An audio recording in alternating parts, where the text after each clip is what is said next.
Good morning, and welcome to the Christian Church. As you very well know, the church is not a building, but it is people, the ecclesia, the called out ones, you and me, and everyone who names Jesus Christ as Lord and are his children. We are the church. So indeed, welcome to church this morning. Now, as far as announcements go, we don't have a whole lot going on at North Bristol Christian Church this week, but I wanted this to kind of feel at least like one of our Sunday morning services.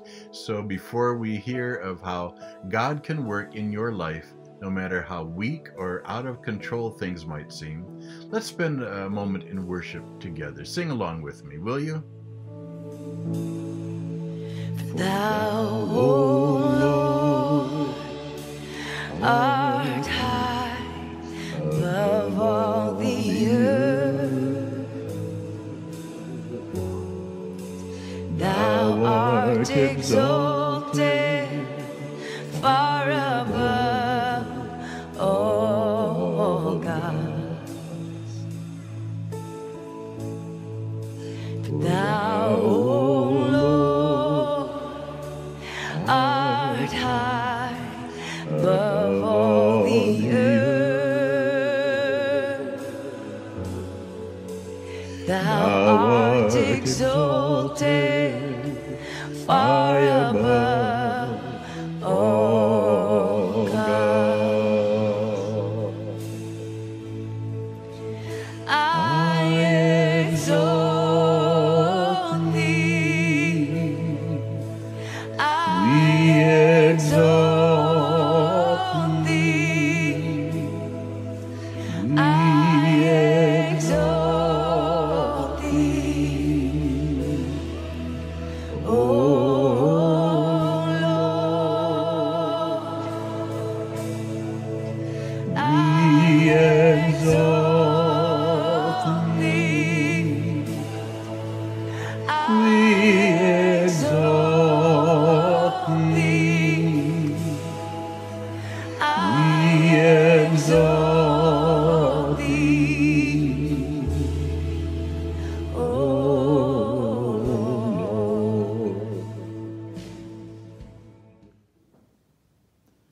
God is indeed worthy to be exalted, isn't he? Amen? He is the all-powerful, omnipotent, all-knowing, omniscient God of grace and love and mercy and love. Did I say love? And he loves to see us use his power. So let me ask you, do you feel at all weak or out of control with your own life these days?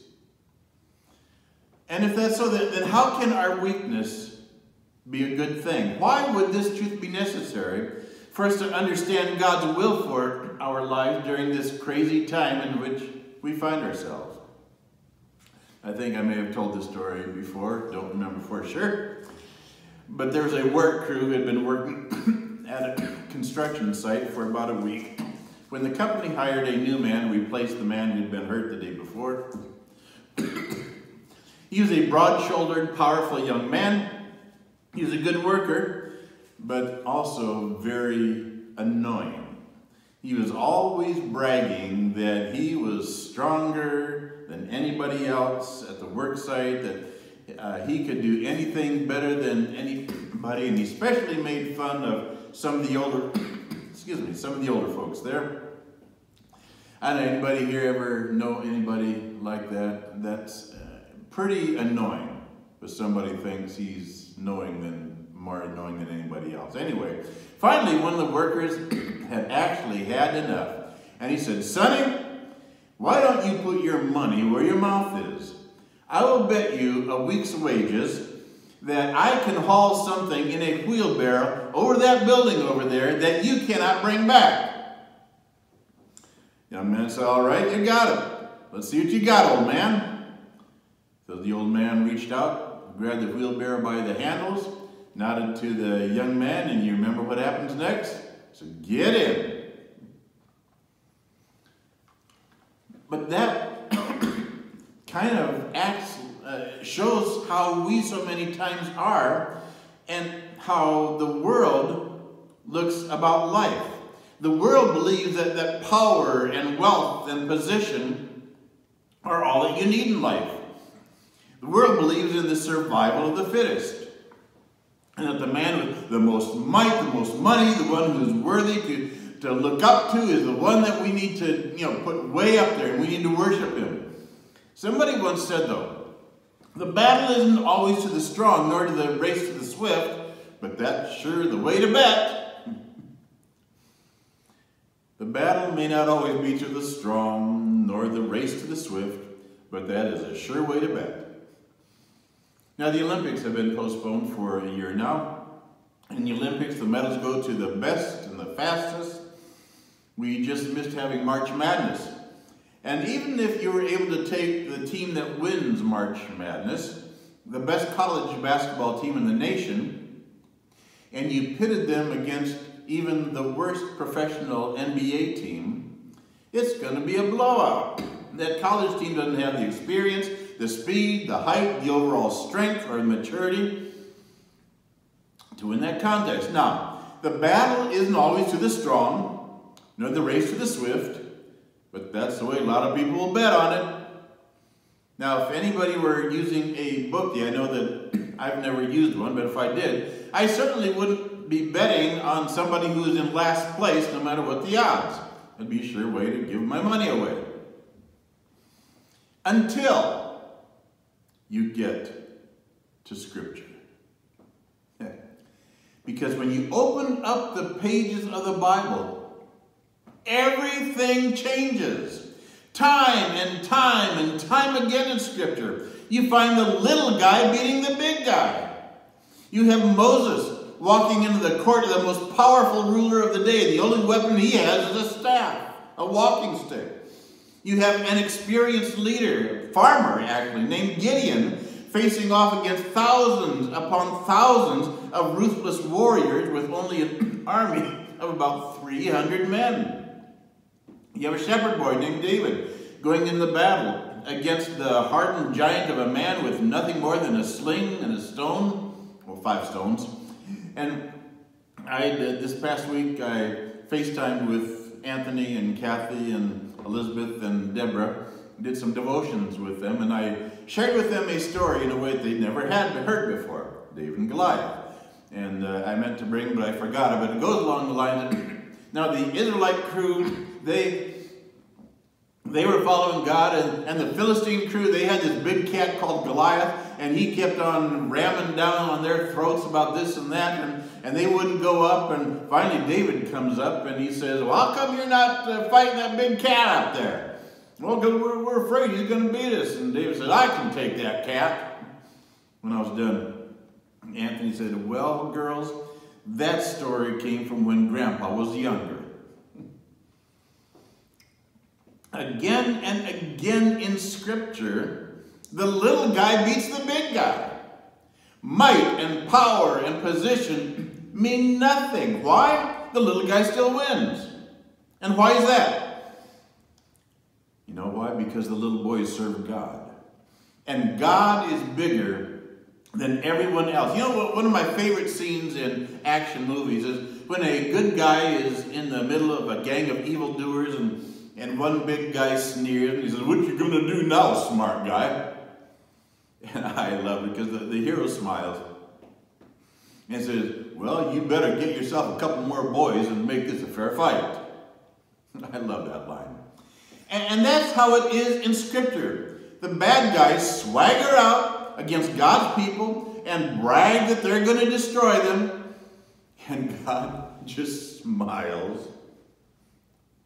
And he says, you better get yourself a couple more armies to make this a fair fight. Back in 2 Chronicles, for several years ago, we looked at this passage. The story of the Assyrian army with a guy by the name of Sennacherib who comes sweeping across, down from the north with his omnipotent army. He's beaten nation after nation after nation, and now he's come to Jerusalem, and he surrounds it. He intends to bring it to its knees. He stands at the wall of the city. He begins to taunt the people of Israel by saying, Do not let Hezekiah deceive you and mislead you like this. Do not believe him, for no God of any nation or kingdom has been able to deliver his people from my hand or the hand of my fathers. How much less will your God deliver you from my hand? Who of all the gods of these nations that I have destroyed have been able to save his people from me? How can your God deliver you from my God then, or from my hand? And God goes, and he sends a single angel to do his battle. And before the night was out, 185,000 of Sennacherib's best soldiers lay dead on the ground. Sennacherib was forced to return home in disgrace, and then his own sons assassinated him in the temple where he was worshiping. The Bible's main theme is this: the little guy who trusts in God can beat any big guy on the block, because God is bigger than anyone else. Now, turn in your Bibles, if you can, to 2 Corinthians chapter 12. And as you're turning to 2 Corinthians 12, one of my favorite scriptures, heard me say that before, Romans 8:31. If God is for us, you know the rest of it, what is it? Then who can be against us? And so when Paul writes that God tells him here, look at verses 9 and 10 with 2 Corinthians 12.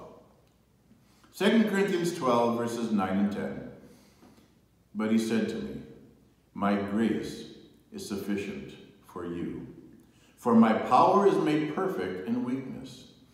Therefore I will boast all the more gladly about my weaknesses, so that Christ's power may rest on me. That is why, for Christ's sake, I delight in weaknesses, in insults, in hardships, in persecutions, in difficulties. Do you delight in insults? And then Paul concludes, and I don't know if this excites you as much as it does me, but I love it here, because Paul says here, for when I am weak, how does it finish up? Then I am strong. God says, my grace is sufficient for you, for my power is made perfect in weakness. And when I am weak, then I am strong. Now, is there anybody here that knows anything about that weakness that Paul is talking about here? Let me tell you, I sure do. This is such a powerful truth that we can find such wonderful comfort in. There's an old gospel hymn that says it this way. Go ahead and sing along with me, will you? I am weak, but thou art strong. Remember that one? Jesus, keep me from all wrong. I'll be satisfied as long as I walk. Let me walk close to you, to thee, whichever you want to put it. I bet you about half you sang it with me. There is power to be found in walking with Jesus. There is power to be found in living close to God, because when I am weak, I should probably say because I am weak, it's not when I am weak, but because I am weak, He is strong. Hallelujah. And now that truth, that I am weak, forces me to do something that I wouldn't do if I were strong. That hymn we just sang says, I'll be satisfied as long as I walk, what? Close to you. My strength in life only comes from walking close to Jesus. Philippians 4:13. I'll bet you every single one of you know it. I can do what? All things through Christ who strengthens me. And that's why Moses was able to go before Pharaoh. That's why Gideon went after an army that absolutely eclipsed him in numbers. That's why David took on Goliath. So let me ask you today, are there any Goliaths in your life today? Any Goliaths in your life this past week? Because when I walk close to thee, I gain his strength. When I walk close to him, I gain his power. I gain his ability to be able to deal with the difficulties in life, even COVID-13 or 19, I guess it is. And I gain that strength only because when I am weak and I walk with him, he fills me with his strength. Now, you will not have the incredible strength to deal with the challenges that you go through in life unless you are willing to walk with him. So what do you want? I love a story that Kyle Idleman tells of the time when his 4-year-old daughter came into his office just as he was rearranging the furniture. He had this large, heavy desk, and he was pushing it to one side of the office, to the other. Daughter came in, she wanted to help too, and so she got between his arms and his legs, and she just started pushing with all of her might. And she huffed and she puffed, and she struggled with her dad behind her, but they were only getting it a little bit. She was kind of in the way. And at one point, and I love this, she looked at her dad and said, "Daddy, you're in my way. Go stand over there." Kyle said he hid his smile. "I don't think I could have done that." And again, she huffed and she puffed and she struggled and she strained.